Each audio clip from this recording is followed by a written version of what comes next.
ED और ED के कुछ अधिकारी भारतीय जनता पार्टी के एटीएम मशीन बन गए। क्या वो लोग मुंबई के रास्ते पर हाथ में कटोरा लेकर भीख मांग रहे हैं? इनकम और टैक्स हमारे पास है क्या? मुंबई पुलिस इसकी जांच आज से शुरू कर रही है। ईडी के कुछ अफसर जेल में डाले और मुझे तो लगता है कि जब तक ये बीएमसी चुनाव नहीं होते हैं तब तक हर वार्ड में रेड होगी आईटी, हर वार्ड में, हर शाखा में। अब यही काम आईटी को या सेंट्रल एजेंसी को, ईडी और आईटी, यही एक काम उनके हाथ में रहा है कि जहां जहां शिवसेना का कार्य करता है, जहां जहां शिवसेना की शाखा है, जहां जहां शिवसेना के लोग चुनाव लड़ने जा रहे हैं, वहां रेड कर।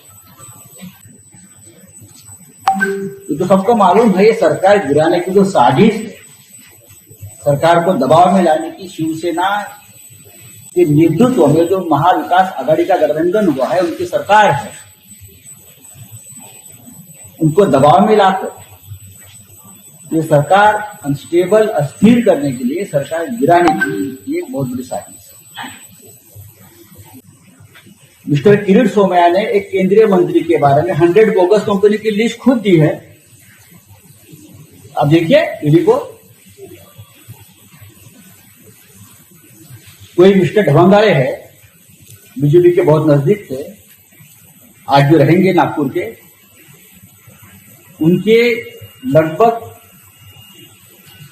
75 कंपनी की लिस्ट बोगस मैंने खुद भेजी। क्या हो गया उसका? पूरे देश में सबसे ज्यादा ईडी की जो जांच है या रेड्स है या एक्शन है, महाराष्ट्र में हो रही है। अब तक महाराष्ट्र में महाविकास आघाड़ी के 14 प्रमुख लोगों के ऊपर एक्शन हुई है। वेस्ट बंगाल में 7 लोगों पर हो रही है। भारतीय जनता पार्टी के लोग जो है उनके ऊपर ना आईटी ना ईडी। क्या वो लोग मुंबई के रास्ते पर हाथ में कटोरा लेकर भीख मांग रहे हैं? इनकम और टैक्स सिर्फ हमारे पास है क्या? 15 फरवरी के मेरे प्रेस कॉन्फ्रेंस में शिवसेना भवन में ईडी के वसूली एजेंट्स के बारे में बताया। 4 पांचवा किरीट सोमैया भी है, गेस्ट आर्टिस्ट है वो, लेकिन बहुत इंपॉर्टेंट है।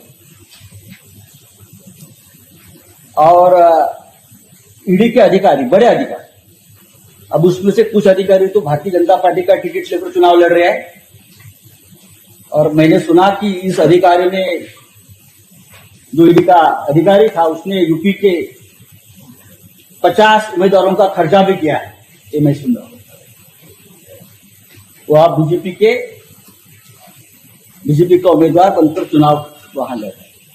ये एक नेक्सस है। उसका मतलब ये है ईडी भारतीय जनता पार्टी की एटीएम मशीन बन गई है। मैं बहुत ही जिम्मेदारी से मेरा बयान है, responsible citizen of nation. ED और ईडी के कुछ अधिकारी भारतीय जनता पार्टी के एटीएम मशीन बन गए। पिछले कुछ वर्षों से ईडी के कुछ अफसर और एजेंट्स, उनका एक नेटवर्क बिल्डर्स, डेवलपर्स और कारपोरेट्स कंपनी को डराने का काम कर रहे हैं। और ईडी का एक एजेंट्स का एक नेटवर्क जो है वो एक्सट्रॉशन में लगा हुआ है, करोड़ों की वसूली कर रहा है। उसकी विस्तृत जानकारी मैंने प्रधानमंत्री को दी और मैं डॉक्यूमेंट्स के साथ बोल रहा हूं। आपको डॉक्यूमेंट्स शायद डिस्ट्रीब्यूट सर्कुलर आदि किए हैं। ईडी का ऑफिसर का जो एक्सट्रैक्शन रैकेट है, उसमें का जो की फैक्टर है, उसका नाम है मिस्टर जितेंद्र चंद्रलाल नवलाल। और आपके जानकारी के लिए मैं उसका पैन नंबर और उसकी 7 अलग अलग कंपनियां भी मैंने आपको दे दी। इस 7 कंपनियों ने 100 करोड़ से भी आसपास 100 से ज्यादा बिल्डर डेवलपर से वसूली किए हैं, एक्सटॉर्शन किया है, जिसमें कैश भी है और चेक पेमेंट भी है, डिजिटल ट्रांसफर है उसमें। जिन जिन कंपनियों की ईडी ने जांच की, जिन कंपनियों की ईडी ने जांच की है, उस कंपनी ने अपना पैसा जितेंद्र नवलानी के इस 7 कंपनी में ट्रांसफर किया।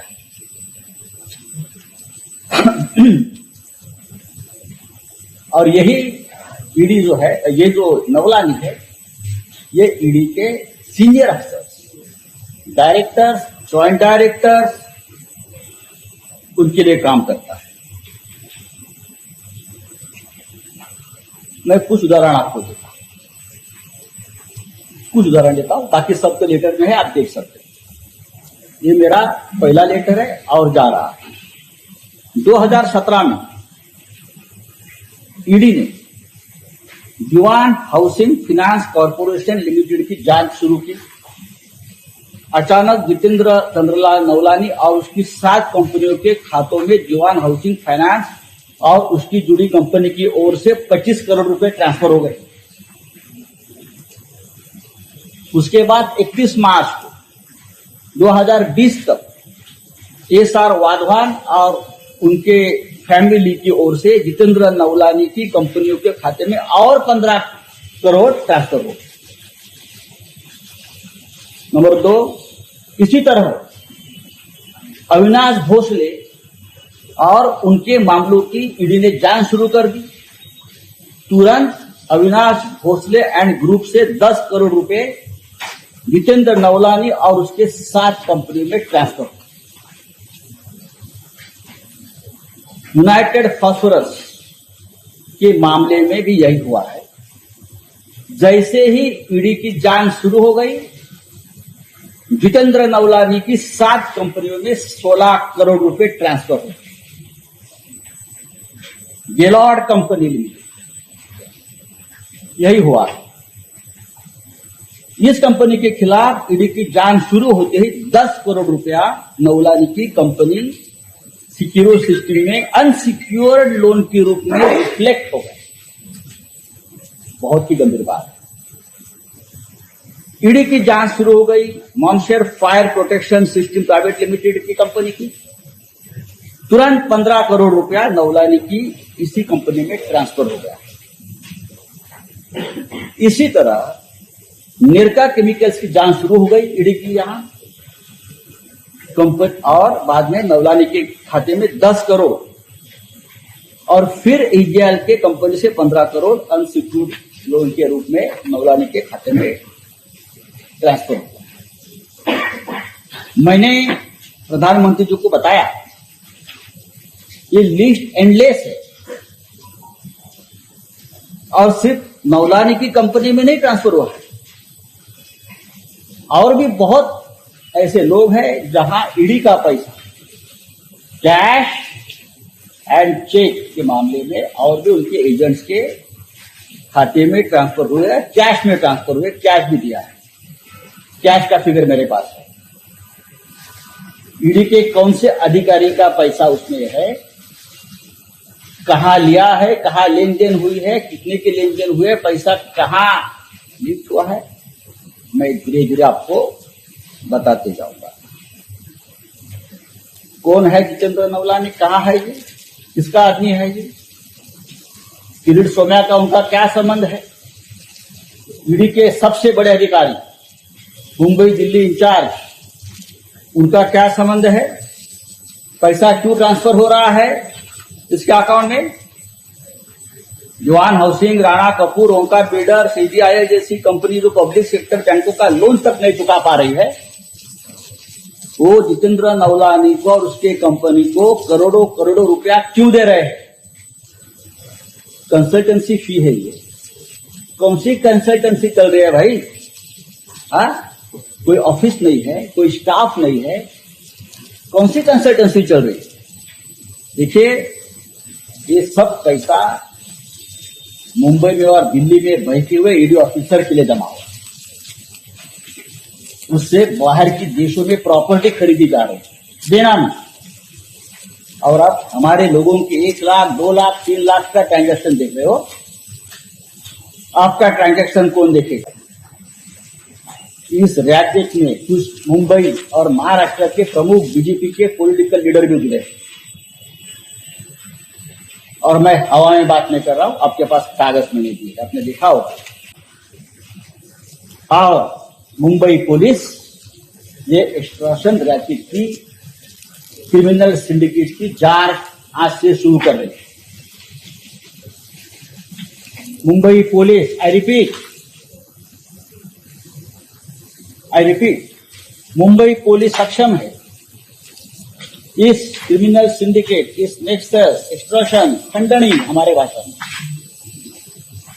मुंबई पुलिस उसकी जांच आज से शुरू कर रही है।